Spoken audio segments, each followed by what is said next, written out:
I wake up, I book my ticket, I get rid of my house, I get rid of my car, I get rid of everything, and I leave in 3 weeks with my dog to South Africa, and I've never gone back. Briana Evigan had built a successful acting career in Hollywood. So why did she walk away and follow a new path on a completely different continent? You get put on a pedestal at some point, and where do you go from there? You fall. It was all of a sudden like, okay, you're flying to London tomorrow, you're flying to da-da-da, you're going to boom, and you've got another movie lined up, and you're going to be here in 2 months, and you're going to be, and it's just like, wow, it was amazing. It was amazing and really fun. And also there's burnout that comes very quickly.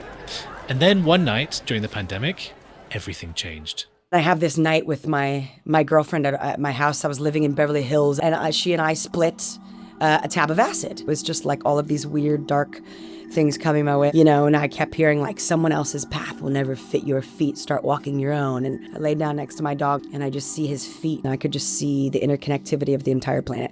It went so far back in time where I could see people's feet walking, and I started following them, and that's why my dog basically said, we need to move to Africa. 1, 2, 3, 4. Hey everyone, welcome back to another episode of No Ordinary Monday. Thank you so much for joining us. I am your host, Chris Barron, and each week I sit down with a guest to relive their No Ordinary Monday story, an extraordinary event or experience that stands out across their entire career. Like any good story, we'll also explore the path that led them there, what their job is really like behind the scenes, and by the end, we'll discover the hard-won lessons that they've learned. Now this week, we're trying something just a little bit different. This is part one of a two-part special, where the two guests that are deeply connected in life and in their work each share their own stories. Up first is Hollywood actress turned humanitarian, Briana Evigan. And then in next week's episode, we'll hear from her husband, renowned anti-poacher Damian Mander, whose work on the front lines of wildlife protection is closely linked with Briana's. So today, we'll start with Briana's story.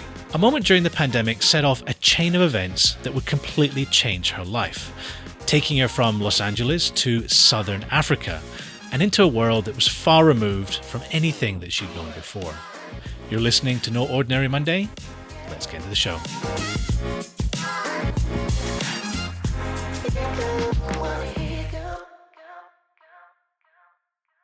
Briana, welcome to the podcast. How are you doing today?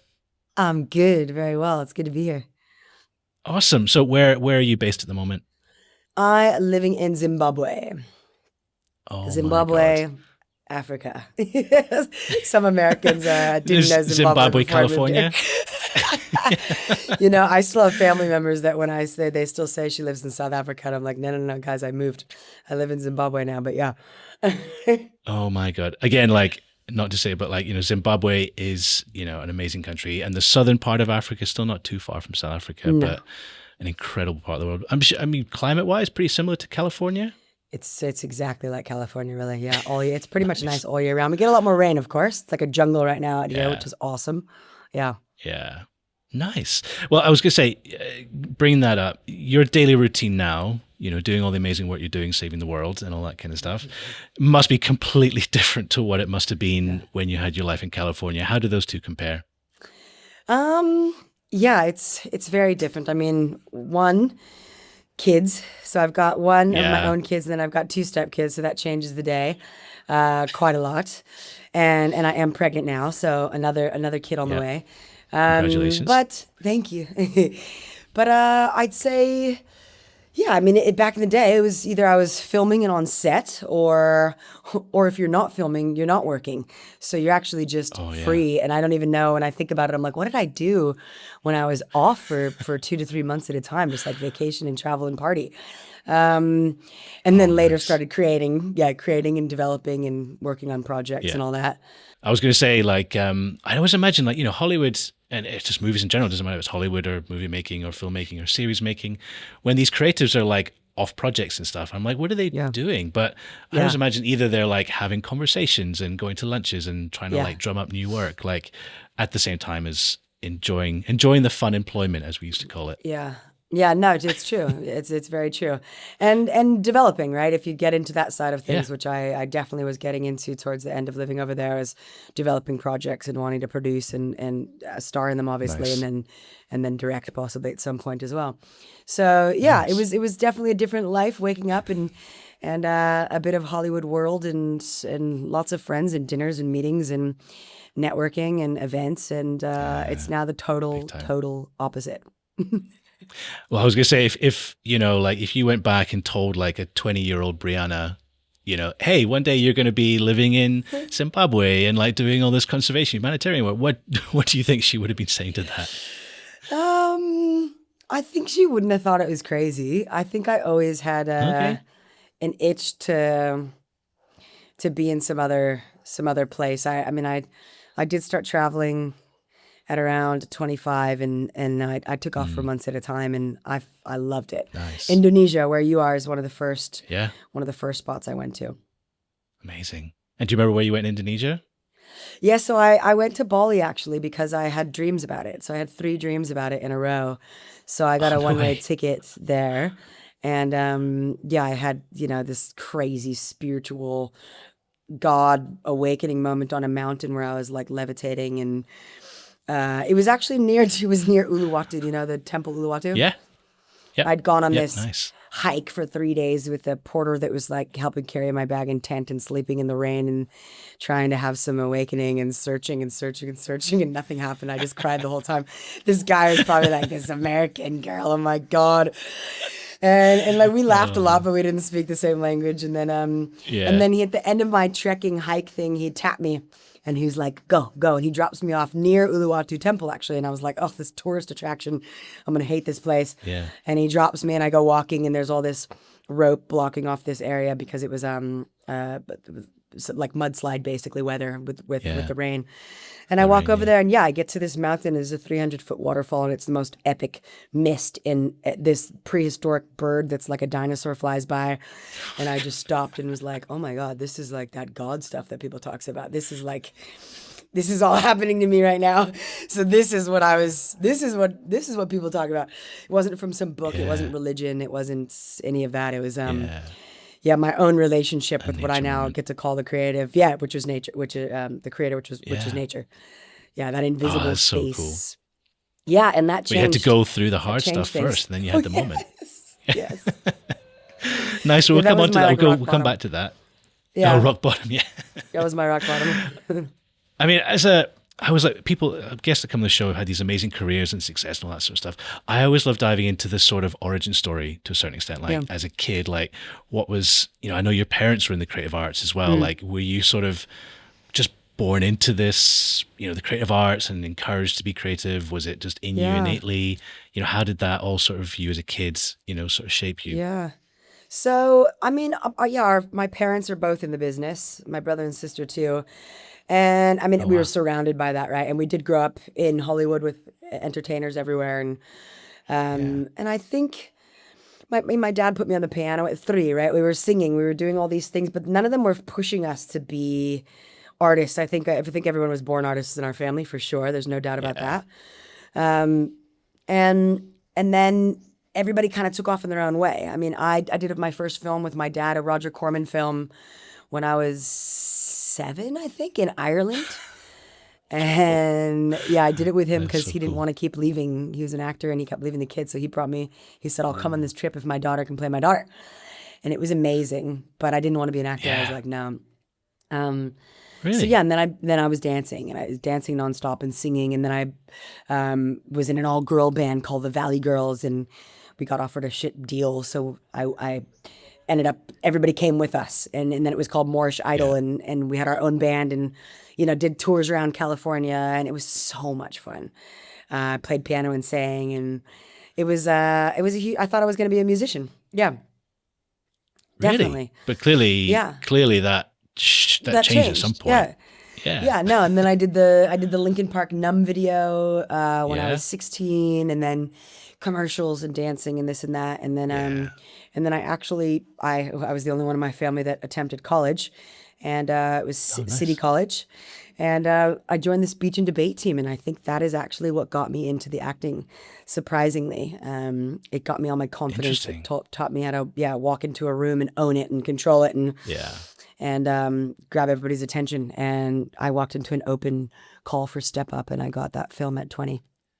Oh my God. So So that changed the before that, whole, like yeah. that debating experience, like, because I know that's a far cry from acting, but the skill sets are kind of similar, I guess, is having that persona, that confidence, that ability to sort of just react and think on your feet and all that kind of stuff.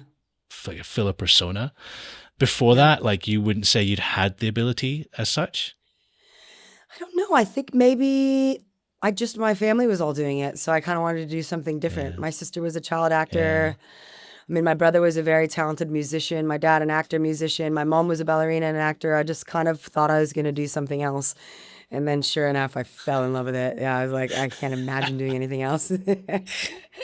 And had my career Amazing. skyrocketed pretty quickly. It was just film after film for Yeah. the first 6 years straight. Yeah. That's to say, so yeah, I mean, you are, I guess, would you say you're most well known for the character of Andy in the Step Up movies? Would that be Yeah, your yeah. I big, mean, yeah. that's the global franchise that everywhere in Africa that I go to, everybody's like, can't figure out why I'm here. It's great. It's so funny. At the supermarket, they're like, "You look so familiar." I'm like, "Yeah." Just get to play with people and yeah. And like when you had that like skyrocket success, like, every actor's dreams of having that like, skyrocketing moment and stuff, like how much did your life change at that particular moment? Yeah, I mean, it changed drastically. It was wild. Like I didn't really understand what it was going to look like. Yeah. It became Even very with quick parents in the paced. industry. Yeah, yeah. No, still, because no, when it's happening to you, it's totally different. Yeah. And yeah, my billboards all over the place, on every bus, on every building. There's Oh this man. Wilshire building in Los Angeles that you can see from the freeway, and it's just like my body with like they airbrush everything too. You're like, what is Yeah. that? My eyes were kind of like snake-like. And yeah, it was just me raging on this building. And yeah, and then it was all of a sudden like, okay, you're flying to London tomorrow, you're flying to da-da-da, you're going to boom, and you've got another Yeah. movie lined up, and you're going to be here in 2 months, and you're going to be, and it's just Oh like, my wow, God. it was amazing. It was amazing and really fun. And also there's burnout that comes very quickly, and I think Really. it's pretty difficult to hold relationships, Mm. and I think that's kind of, it was amazing and wonderful. And then there's just this, you get put on a pedestal at some point, and where do you go from there? You Yeah. fall. So it becomes a Really. bit lonely to me. It became pretty lonely. Is that because is that difficult to make that connection? Because you are sort of like, as you say, put on this pedestal, and it's hard to sort of make a real connection with people because it's just I think Hollywood so. and everything's you can't find that trust, is it? Yeah. Yeah, I struggled with Yeah, it. I struggled yeah, with it, and I'm not like I don't like surface conversations. I like to drop in with people and get pretty deep. So yeah, just it's exhausting just being on all the time, to be honest. yeah. I Yeah. can imagine. Because I was going to Yeah. ask, is that sort of you from the outside perspective, you see, oh, so much success, so much glitz and glamour, Yeah. like everything seems great, but I can imagine that inside, in that mindset, like everything is like, as you said, hard to make connections. Did you have a long-term plan at that point? Kind of like, I'm just going to ride this wave until see where it takes me, or did you have any Yeah. control of the surfboard in that sort of metaphor? No. I had no control and no plan. To be honest, it's a great question. Because now when I think about it, I'm always like, man, I wish, that's the struggle with, I think, just creatives sometimes, is we're not thinking of Yeah. business. We're not thinking of ahead often. I think today creatives Mm, are wired a bit differently because of the way the world works, and media and this and that and AI, and like there's so many yeah. ways now. But no, I was thinking of the next project in the day, which teaches you presence, which is incredible and Mm, something I often talk about, mastering it. Something I want to teach my kids, it's how important yeah. it is. But no, there's no plan. And if I had a plan, I would have set things up knowing what I'm doing now. Mm, Because, now I put all of my money into my organization and the production company I have now and all of these things to set up the companies that I want to have for the rest of my life. Um, yeah. I probably would have done a few things differently, knowing that I was going to be going this way. But how are you supposed to know? So I wouldn't change a thing. Know. No, I wouldn't change a thing. But was there a moment like, was there a disillusionment with the entire lifestyle, the career? Was there a moment where you started to, or was it always there and it sort of came to the forefront later on? Well, it wasn't, because I don't think I thought I was turning my back on it. I didn't realize that I was going to be now almost 5 years out of it in a way. Because I thought I'd leave for a while. I wanted to do this film. I wanted to do this documentary, but in Africa. And then, I left during the pandemic, and I did the documentary first. And then I slowly I don't want to audition. I don't want to go in on certain things anymore. I don't want to do that stuff anymore. I'm like, the anxiety and the stress and the self-worth things that came behind it that I was able to deal with, luckily, has put me in a place now where, I'd love to do another acting role. I'd love to do another project if it were right. I can't imagine now with the life I have spending 3 months on set. Unless I loved the project. I got to really want to be there. And it's got to be a story worth telling, which I'm all about. So, the good thing about the business too is, well, one, it's tremendously changed. So I stepped out at the right time to take a break from all of this, if I do come back at all. And if I do, a lot of women have success now in their 40s. So I'm walking into the highlight of my life next. That's what I got to say. So true. It's like a reinvention. It's like, I'm ready. coming I'm back, ready and for it's it. the whole, you're sitting there with like this aura around you, for lack of a better word. You're like, I can't even imagine being that person in Hollywood. And you've, like, as you said, you skipped out and you can come back on your own terms now. Yeah, I can. And I got to tell you, Chris, so we're doing a new documentary right now, Damien and I, for festivals for the end of the year and for a fundraising campaign coming up. And I've been having to go and pull all my old red carpet interviews and all these things so that they can use all these flashy pieces of, and they're so bad. And the dumbest questions I'm being at, like, I can't even believe. And I just feel, I'm like on the red carpet talking like this. I'm like, I'm really happy to be here. I'm like, what?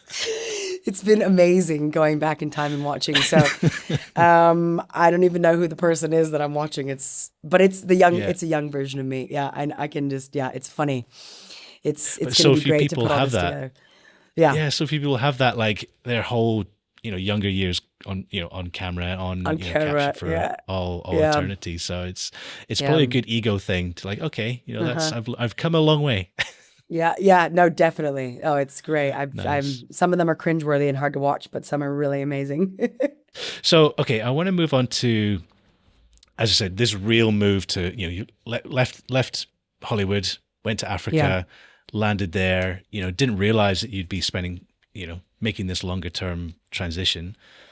I mean, from that mindset of, like, really moving from, I want to be an actress in the creative arts, to I want to actually do something with my time and my efforts to change the world for the better. Like, where did that really come from? Do you remember?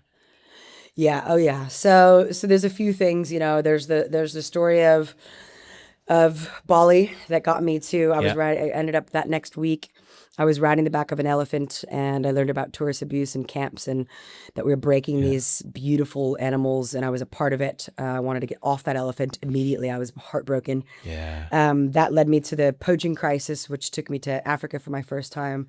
I was in Uganda and Rwanda first. And I spent like 2 months with the mountain gorillas trekking. And that was like their power, but their genuine selves, that 98.6% the same genetic makeup as us. I mean, they're phenomenal. To me, they're the perfect specimen. They figured it out. We need some work. Yeah, we do. And the poaching crisis is what led me to start going to South Africa, which is the area that I landed in, where I saw the rhino poaching and elephant poaching and all of that going on. Pangolin, all these poor animals. And that's how I got introduced to Damien too. I was developing an anti-poaching film, and they said, you got to go meet this guy. He's like he trains rangers, and we had lunch and hit it off, became like best friends for 6 years before anything happened between us. And I kept going back and forth to South Africa and back and forth. And I met the baby elephant, Selma, that you probably saw online. that I've talked quite a bit about because it was obviously a turning point when she died. She was caught in a poacher's snare trap. And she died, and she taught me, and I only spent like a day with her. It wasn't even a long time. But she loudly, like it was like one of the greatest teachers of my life. She taught me if we don't heal humans, we'll never be able to heal animals, let alone the planet. So when I came home from that trip, I was like ready to go. And I wanted to move to Africa, but I didn't know if it'd be a move as much as let's go spend a year there, figure it out. I knew which area I wanted to go to. Pandemic happened, another year passes. And then I have this night with my girlfriend at my house. I was living in Beverly Hills up in Benedict Canyon. There's like nobody up there. I had this little cottage on the mountain and would go hiking and get my machete and go through the forests and make trails. And my dog and I were, back to back in it. And she and I end up, I enjoy psychedelics here and there safely in a very spiritual way. She and I split a tab of acid. And again, this wasn't like a casual, this is not the way I would normally do this. It would be kind of in a ceremonial type of way, but we were like, you know what, why not? It's the pandemic and what are we doing? So luckily that happened because when you split something like that, only one person gets it, and I got it. And I think there was a reason I got it that night. What? And I had to unfortunately alone go on a 9-hour journey. Oh my God. And I was went this into your first the time, by the way? No, it wasn't. Okay, so you were familiar. It was, but this was harder because I was kind of alone. Normally it was with a small group of people, again, like in kind of a different way. But it was amazing. The first hour was really hard to get through, and it was just like all of these weird, dark things coming my way that I had to like kind of move away and push through. And I actually had this huge colorful elephant thing that my mom gave me on my wall in my guest house that was beautiful, but I had never seen it this way, and for some reason it had chains all over it now, and I could just see it like moving. And obviously, like I said, a psychedelic changed things a bit, but I was seeing through it, and it took me back to Asia, and it took me back to all these experiences. And I went on this long hike with my dog for most of the morning. It was like from 2 to 10 or 12 the next day, I don't know. And I come back after basically feeling like I'm, I don't even know. I mean, some earthy nature stuff going on out there on another dimension that I was walking through on these paths, and I kept hearing like someone else's path will never fit your feet, start walking your own. And all these like lines were coming to me, and I was like, whoa. So I go back, I lay down next to my dog on this big love sack, big bean sack I have. And I just see his feet and his beautiful he's a German Shepherd Rottweiler. He's still here with me. He moved with me here. Oh, nice. His feet just started moving, and I could just see the interconnectivity of the entire planet. And I saw every person and ancestors. And it went so far back in time where I could see people's feet walking, and I started following them. And that's why my dog basically said, we need to move to Africa. And I, in that minute, was like, okay, you're in another world. Let's go to sleep. Let's see how we feel about this in the morning once we've rested. I wake up, I book my ticket, I get rid of my house, I get rid of my car, I get rid of everything, and I leave in 3 weeks with my dog to South Africa. And I've never gone back. It's been 5 years.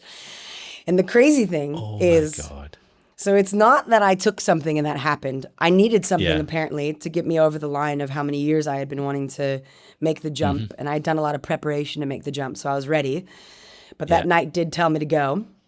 And not only did I start the 2 companies, which is Abundant Village, my nonprofit, and Move Me Studio, the production, but within 2 months, I was engaged to the man that I'm, madly in love with. I'm pregnant, which I was at 35 at the time, trying to find a man and have a baby, and like nothing was happening in Los Angeles. I was stuck. So I move. I get the whole package. That's why I always say, follow your dreams. The rest will come. And now I live in Zimbabwe and have this incredible organization, not only that I started back then, but with my husband, who's working with us now as the executive director. Yeah, of course. Second kid on the way, the whole thing. We had an epic wedding in Bali where I met my, the creator that day on the mountain. So I think the point of all those things was really listening, being present, saying yes to certain moments, jumping when it's time to jump, even if it's scary. Oh my God! And what did I want to do? I wanted to follow down that path. I had met myself, and I knew I existed, and it was time to go with Briana. That's so amazing. I guess that is like your amazing. That is an amazing No Ordinary Monday story, like in a nutshell. It's sort of like a crazy experience that sort of changes the course of your life. And I'm always curious because I have spoken to other people that have had trips, psychedelic trips, and Yeah. some people just say, "Oh, it's just stuff going. It's just connections in your brain." But other people are like, "No. Like it just opens your perception to be able to connect with." And I'm guessing you're probably more of the latter. Like you felt like maybe you are connecting with a wider entity or system or whatever, your consciousness, whatever you want to call it. Like, how did you feel about it? I mean, even on reflection now. Yeah. Yeah. I mean, so the thing that I think about anybody taking something is, obviously to be careful. It's not to be messed with. And it's same thing with like mushrooms or any of those plant medicines and stuff. I love plant medicine too. I don't use this stuff all the time. It's really not to be taken for granted or lightly. But my connection is already there with something that I believe in strongly. So yes, the few times that I've taken these things, that connection is there and it speaks pretty loud to me. But I think the importance is to know that that stuff exists without being on any of that stuff too, it's been an opening, but that doesn't mean that I have to take that to be able to talk to what I call God at all. You know what I mean? Because again, mine didn't come out of a book or a religion or this or that. This is my experiences that made me believe in something. So when I have these personal journeys, the connection, that's who I'm talking to. That's who's guiding me. It's not fake. No. And I'm not messed up and disappearing and trying to go, and get effed up or whatever. No. Yeah. Yeah. It's fascinating. I would have thought like a 10-hour hike or whatever you did would be like, is it dangerous? So like long. on like, So like, you know what? did you take water or anything? I probably didn't even go further than the first little mountain peak behind my house. It's like the 9-hour journey. I mean, I don't even know where we went. Everything was just incredible. I got to see the world, and I knew it was time to go a lot further into it. So that's the night that was the turning point. And I've got a video online actually called, I think it's called Coming to Africa or Coming to South Africa, America to Africa or something, on my YouTube Briana Evigan channel. There's a video that I edit there. That's the whole journey of me getting here. It's really funny. Okay, I'm gonna post that in the show notes. I'll tell you at the end too if you need it. Yeah. What I love is Abundant Village. I want to talk a bit about that because obviously we got this as a sort of accompanying episode to Damien's episode, which I love, which I've not done before. Interviewing a couple separately, which I think works really well. But Damien's point of view with the anti-poaching, and obviously his work anti-poaching was incredible and still is incredible. But when I was chatting to him, like, it's not the solution, in some ways. As you say, you're treating the symptom and not the disease. And you come along and you've got like this other model. And so just tell us a bit about like you recognizing that and the problem, I mean, the fundamental problem and how your model sort of helps to solve that. Yeah.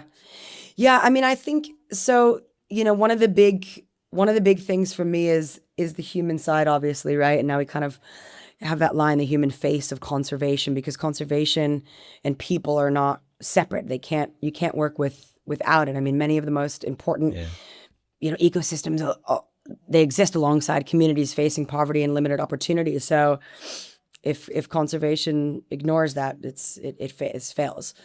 So for me, it was, if the world's in survival mode, which is so much of what I saw through all of my travels, and they're suffering, how do we get them out of that survival mode and basic human needs met so that they can start to dream, so that they can find opportunity and have a career and do things that they actually want to do. And when opportunity is given, people stop poaching. People stop doing certain criminal acts. They're not dying to survive. And, I had done interviews with poachers and different people along over the last 5 years, and God, did I have some wrong perspectives and was judging people in the wrong ways. And as we continue to do so on certain sides of the world, not knowing the reality of what people are living in, Tell us a bit about that, because, also a lot of people will be out there listening to this and being like, clearly these poachers are quote unquote evil people, what they do to animals. Like just talk us through that experience, you walking into that situation and what you walked out of the room learning. Yeah, because I too, even the anti-poaching film I was wanting to make, it's just, you just think they're all bad guys. And when I had talked to certain people and now that I have a family too, I can understand what you would do if your child was starving, Yeah. or if you didn't have water, or if you weren't safe, or somebody's threatening to kill you, or whatever it might be. That is a reality. All of that, and food and water come first, which is why those are two such important parts of our organization first. But when you talk to them and you hear it come from them, it changes. There's a lot of sides to every story. I don't support that, obviously. I'm not for that, but I now can see why people have made choices that they have. And the worst part about it is once you get sucked into that, it's hard to get out. Just like anything, right? People in the black market. I mean, the supply here is starting in such another place. It's not even the poacher over here that's getting any money really in the end. It's the big chains. Yeah, exactly. It's the big chains that are making the money somewhere else. So again, it's kind of like sheep just being herded into a place to make money for somebody else. But yeah, I think, if you want to protect nature for generations, you've got to start by investing in the people who call those places home. And that's a big thing that we do with Abundant Village. How do we find those people within those critical ecosystems and protect them, train, mentor, inspire them? Because these projects need to be theirs and they need to be locally led so that they can self-sustain them. Because to be honest, we can only do so much when it comes to sustaining things, right? We can't be everywhere. We've got amazing teams on the grounds in all of our projects, but I want a world where local communities are the driving force behind global conservation. Yeah, no, it's amazing. So I guess the impact that you're having, just give us a little bit more of a detailed sense of like, you work with communities in Zimbabwe, in other parts of the world I guess just to sort I'll of give you the breakdown. Give us a breakdown. Yeah. So we're building community first conservation systems that protect critical ecosystems, right? We're working with 4.2 million hectares. That's 10.5 million hectares of land for all the Americans over there. Across, which is across, like how big is like California or something for a reference? Like it's big. Big. Yeah, I was trying to. I come from like a documentary world where you like have to give like a comparison of like it's the size of 5,000 double-decker buses. I don't know. And you know what? We have an amazing comparison somewhere that was just recently written down, and I don't remember what it is. And it's really, really good. I'll put it in the show notes or something. Yeah, it's really, really good. I'll email it to you. Awesome. Because it's just awesome.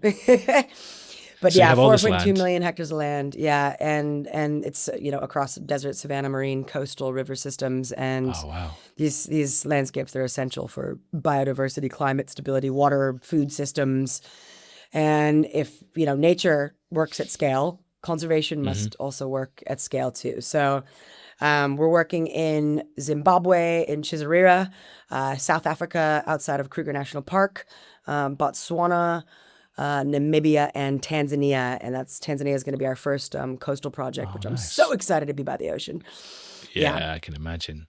Yeah, and we have big future plans actually to go to Indonesia. Have you ever heard of the Coral Triangle? I haven't specifically, but remind me which part of Indonesia it'd be in? So check it out. It'll be Indo-Philippines,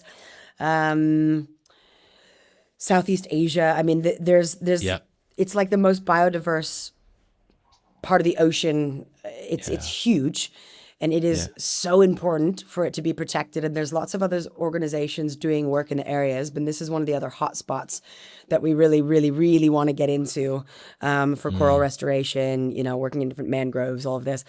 It's stunning. It's beautiful. It's a necessity for the planet. So I'm so excited to get over there too. Obviously, Asia holds a huge place in my heart. Massive, I can imagine. Yeah. So I really want to get over there. But it's been so amazing, this expansion and how quickly things are moving right now. Wow. I think traditional conservation separates people from nature, and our model's doing the opposite. How do we have this ownership, this dignity, and these opportunities? And this is the way to protect the natural world. Like breaking it down, like the problem is that just humans not being able to live in harmony with the natural world in certain parts of the world, particularly in impoverished areas and areas where they're struggling to survive. They're just going to rely on or be taken advantage of to attack the natural world and degrade it. But it's you guys coming in to help form models and ways of living and working that foster a better connection with nature. Is that more how it works? I'd say so. I mean, I think so. And I think there's a lack of knowledge, there's a lack of opportunity. And like I said, that survival mode living, nobody's thinking or talking about this stuff, right? Yeah. It's how do you get people to want to take care of the ocean, to want to take care of their land? This is theirs, not ours. Why is it us that often are coming in wanting to protect this? Because we're looking at the bigger picture of things, I think. A lot of people in the survival mode are looking at today. And we're looking at what we're going to leave for the future generations to come. And we're looking at what the rest of our lives is going to be like here for the next 50 to 60 years, because I want it to be amazing. And what we're looking at right now is a spiral of humanity. Planet Earth will just wipe us out. Planet Earth will be fine. It'll do its thing. It's humanity that needs doesn't care. A massive shift. So, whether we're working to protect and restore land with anti-poaching units and habitat protection, species recovery, marine and terrestrial restoration, or is it the community and the well-being social impact side? Those are the two things that I think kind of go hand in hand, but it's very specific when it comes to education and leadership development and healthcare and clean water and community enterprise, It's something we touched on with Damien's interview is one of the biggest challenges that you guys face in this, well, I guess from his point of view, it's the animal and nature side of it, also relating to you as well. But like, clearly you guys are doing a lot of work with the local people at ground level to try and, as I said, educate and give them these systems and models. But it's not just them, it's like everyone else in the world kind of needs to have this re-education of like how like for people that know and have researched this, and I've done documentaries and research stuff, like if the natural world disappears or is damaged, we're the ones that are fundamentally damaged as well. Like this sort of lack of foresight and short-sightedness. Like, would you say it's one of the hardest things, whether you're trying to communicate with donors and people high up as well? I think so. I think you're really right about that, and we always say, how do we get the other side of the world to know this? I mean, I think now living here it'll be 5 years, July 1st, actually. It really changes everything when you're living in it and you're seeing the levels of poverty every single day, and you're seeing what's happening to animals. You see everything firsthand here. I really think that what we're doing now in this moment matters more than ever. I mean, humanity's reached a point where we either come together and we act with, courage and responsibility for our actions here of where we've landed. Are we going to continue down this path, or we're going to do something that dramatically shifts and leads? Right now, we're in this instability and loss place every day, and we can't fail as a species. We can't. I know Damien's line is, "I don't want to be part of the generation that fails as a species. I don't want to be part of the generation that fails as a species," and I think it's such a beautiful line, because the cool part is we can rewrite the story now. We've, Jane Goodall's a great person to listen to about all of this stuff. And I've always been a big believer in hope and never giving up on hope, because you're dead if you do. But we're in that period where we have the choice. There's so many choices that we can make that change things and define the future that our children will step into and what we're going to leave for them. And like I said, how do we want the rest of our world to be while we're here? It's not just about the future generations. We're here now. This is all happening in our time. But it is a big question always to ask what you want to leave behind. What are you going to do different? What small changes are you going to make in your life so that it can affect the rest of the world? The horrible thing too with all these wars going on. Oh my God. That in the background is just obviously creating so much darkness and separation and detachment and desensitizing humans and doing all sorts of horrendous things, not only to us as people, but to the planet with all the bombs going off and everything. It's horrible. It must be, because how much every dollar can make a difference, when you do. And you can see, I don't know, a single day spent on one of these conflicts must run into the hundreds of millions of dollars for a single day. And you go, if I just had one day of what they're spending on this God, conflict, I could literally change the entire southern part of Africa and like do all this Yeah. stuff. I mean, you could probably take the entire world out of poverty, actually. Because people always say to me, like, what's that one line? It's a tough thing to always be asked. What do you want Abundant Village to do in the future? And of course you want, it's not, I'm not going to be able to end poverty, but the word alleviate is helpful to think of and words can be powerful, and how we use them and how we think about them, because then we act them often. But if I could alleviate poverty through Abundant Village, and like you just said, that money, if you were to take, I don't know, 10 of the billionaires in the world, and each one of them were to put in X amount of money, I don't know if the world would be in the place that we're in right now. Because it's so bad. It's so bad in some of these areas when you're here and you visit them and you see, you would never want a human to be living in some of these scenarios. It would make you sick. So the wars and all this stuff for money, you're right. It would be a game changer. What we would do with that money would be catastrophic in the best of ways. Yeah. I had this kind of question. I'm kind of curious what you think about it, but like, you have all these life skills that you learn in Hollywood that you then kind of came over and you went to Africa. Now you've been in Africa for 5 years and learned a lot, and I'm sure you spent a lot of time in Hollywood, trying to drum up, funds and all that kind of stuff. Like, what have you learned? Like, what have you learned in the Hollywood world that's kind of helped you in the, the world of Africa and doing conservation and that sort of stuff? And what have you learned in sort of the conservation world that's kind of helped you kind of moving back and working in the sort of the Hollywood space? Yeah. Well, I think one of the things from over here would be, because conservation's a topic of the day always in Africa. Yeah. Every dinner table, every lunch, our organization, this and that. But even like with our organization, Abundant Village, it's so much deeper than conservation. It's literally reimagining your relationship with the planet and with people and with yourself and how you live. Like, that is so real. And I think that there's a bit of a fantasy world and a bubble that I may have been living in, and probably a lot of people are living in, that needs to pop. Like, you need to get out of it and see and face the real world and see what's actually going on everywhere. And that there's so much beauty. Like, it's actually the most beautiful thing, the positive. Like, once you see that, that's why you want to protect it. That's why we're here doing this work, because we've seen the beauty. It's just this small world. My eyes have been opened. But I learned about rejection in Hollywood. I learned about self-worth. I learned about me being the only person in the world that exists out of 8 billion people. That is exactly me, and there's no mistake in that. That's the point, right?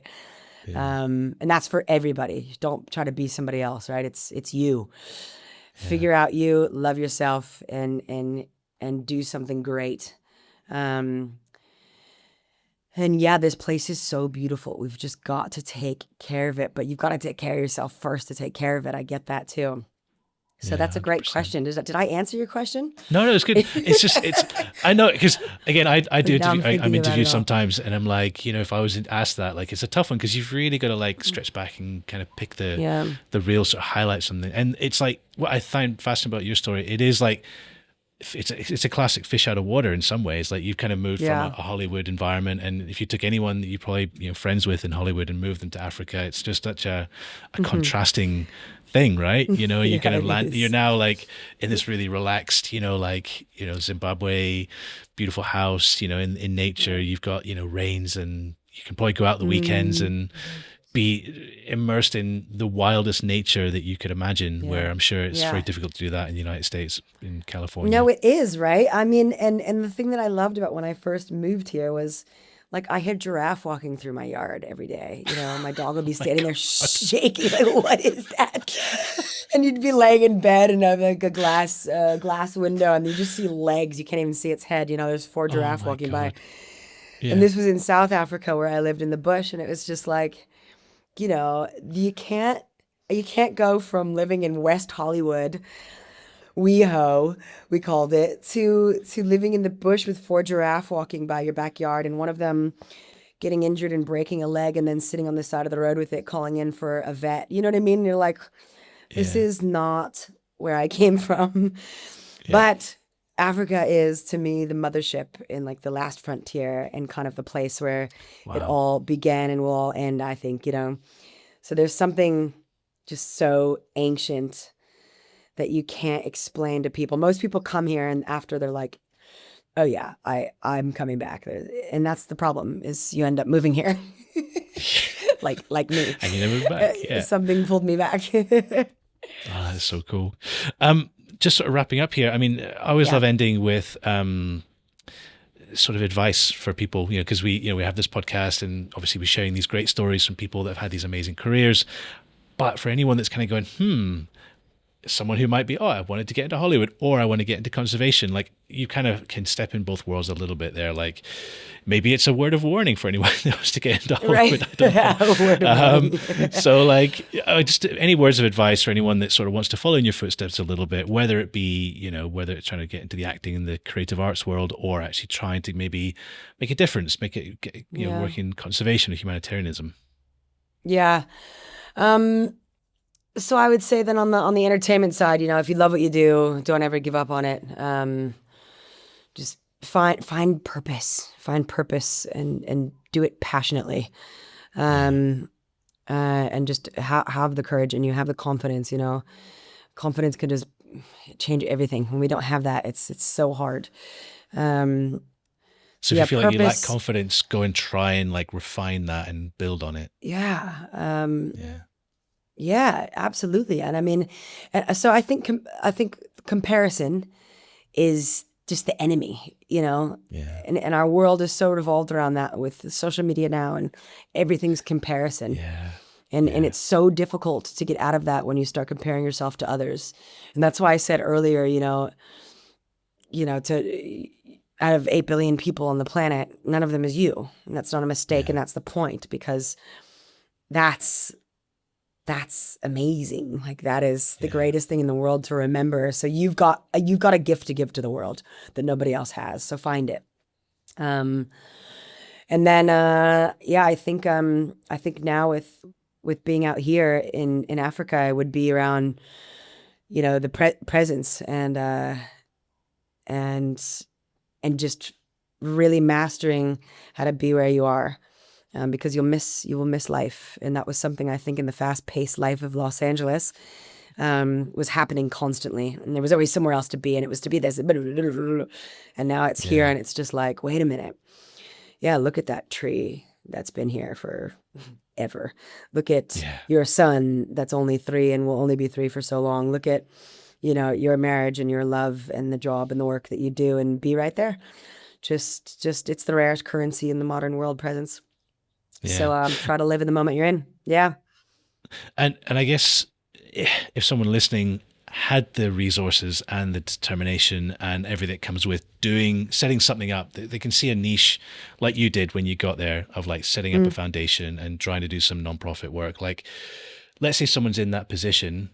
Any words of advice? Because you've had this amazing journey and you've had success. I'm sure you've had failures as well. Like, any words of advice for anyone that's trying to like set up like a charitable foundation and doing sort of humanitarian work?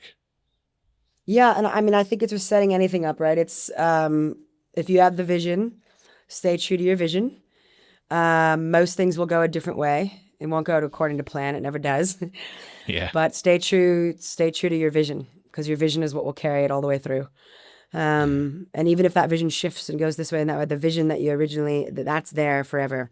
So stick with what you believe. Don't let people change that. Bring in people that are better than you at what you do and what they do, and surround yourself with intelligent, heart-filled people, and stick to your vision, because that'll bring you through. Yeah, I can't imagine what it's like standing up in front of a bunch of donors saying, "Hey, we need lots of money. Give us your money." You're like, why should we give you your money? Well, here's my vision, and you've got to like project it and put it out in the world. And that's what you'd think, but I think what Damien and I actually do really well too, and we love this working together now with fundraising, is yes, you're selling your vision, of course. That's a business, right? And nonprofits have to work as businesses, but we're actually selling ourselves. We are making sure that you know that you can trust us. Because that's the most important thing you have to trust us, and we have to trust ourselves to be able to succeed. We have to believe in what we're doing. So the more that other people trust us, believe us, and follow our story, and that we got to be living the story. So we got to be true to it, and we are. And that's how you get donors on board. They must believe in you. Amazing. Fantastic. Briana, It's been absolutely lovely conversation. Thank you so much for sharing all your stories. Thank you. Where can people find out if they want to come check out what you and Damien are doing? Can you tell us where to find you? Yeah, so Instagram, Abundant Village, website, abundantvillage.world. My Instagram is Briana Evigan. Same with YouTube, Briana Evigan, Abundant Village. I mean, anywhere you type in Abundant Village, it should come up on all of our socials. Yep. LinkedIn, same thing, my name, Abundant Village. And then if you want to watch our last short documentary film, it's called The Land Remembers. It's on YouTube. And then, go to my YouTube page if you want to go explore some of the fun videos of getting here. And we've got 2 short documentaries, Land Remembers and Circles of Connection. But the website, abundantvillage.world, will take you through all the information and even has videos and just media, and you can check it all out there. And of course, you can donate there if you'd like to. I was going to say, if you have the means and ability and the will to do so, please donate. It's a good cause. Yeah. Absolutely. Thanks, Chris. Yeah. No worries, Briana. Thank you so much. It's been a great chat. I hope you have a good day. Awesome. Thank you.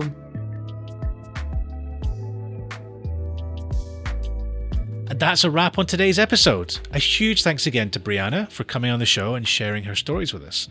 And of course, big thanks also to you guys for listening and supporting this podcast. You can find out more about Briana's work via the links in the show notes or by checking out their website, abundantvillage.world. And for audio listeners, these episodes are also available on YouTube, where you'll find clips and visuals from the stories. Those visuals will also be shared across our socials. We are No Ordinary Monday Podcast on Instagram, Facebook, LinkedIn, and TikTok.